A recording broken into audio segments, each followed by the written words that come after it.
గంపలగూడెం మండలం నెవడి గ్రామంలో ఉద్రిక్తత. ఎన్నో ఏళ్లుగా రెండు వర్గాల మధ్య ఉన్న ఈ స్థల వివాదం. తురక కృష్ణకు 2017లో కోర్టు అనుకూలంగా తీర్పిచ్చిన హైకోర్టు టీడీపీ అండతో స్థలం తమదేనంటూ దౌర్జన్యానికి దిగిన కొచ్చాల బాలస్వామి వర్గం. ఘర్షణకు పాల్పడుతున్న వారిని బెదరకొట్టిన పోలీసులు. గ్రామంలో శాంతి భద్రతలకు విఘాతం కలిగిస్తే మాత్రం చర్యలు తప్పవన్న పోలీసులు.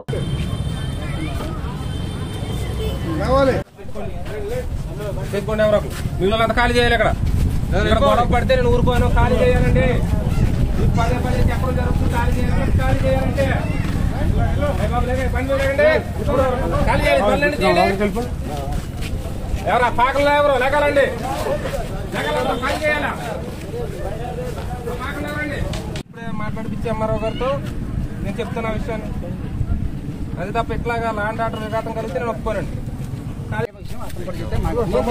ఇప్పుడు నేను చెప్పాను, నేను అటు కూడా చెప్తాను. మీరు లాయర్ గారిని తెచ్చుకుని మీ డాక్యుమెంట్ తెచ్చుకోండి ఎంఆర్ఓ గారి దగ్గరికి. నేను ఎంఆర్ఓ గారి దగ్గర వస్తాను. అది మీ డాక్యుమెంట్ ప్రకారం ఇక్కడ ల్యాండ్ ఆర్డర్ బ్రీచ్ లేకుండా చూసే బాధ్యత నాకుంది. ల్యాండ్ ఆర్డర్ విఘాతం కలిగితే నేను ఒప్పుకోను కదండి, నేను ఒప్పుకోను కదండి, ఒప్పుకోనండి. కాబట్టి మీరు ఏదైనా సమస్య ఉంటే దాని చట్ట ప్రకారం పరిష్కరించుకోండి. రండి, మీ డాక్యుమెంట్ ఏముంది ఎంఆర్ఓ గారి దగ్గర పెట్టండి, మీ కోర్టు ఆర్డర్ పెట్టండి, ఒక లాయర్ గారిని కూడా తెచ్చుకోండి. నన్ను మీరు కాల్ చేయండి, మిగిలిన పోలీస్ చేయరండి. నిన్న యథాస్థితి ఏది కొనసాగిందో ఇవాళ కూడా అదే కొనసాగుతుందండి.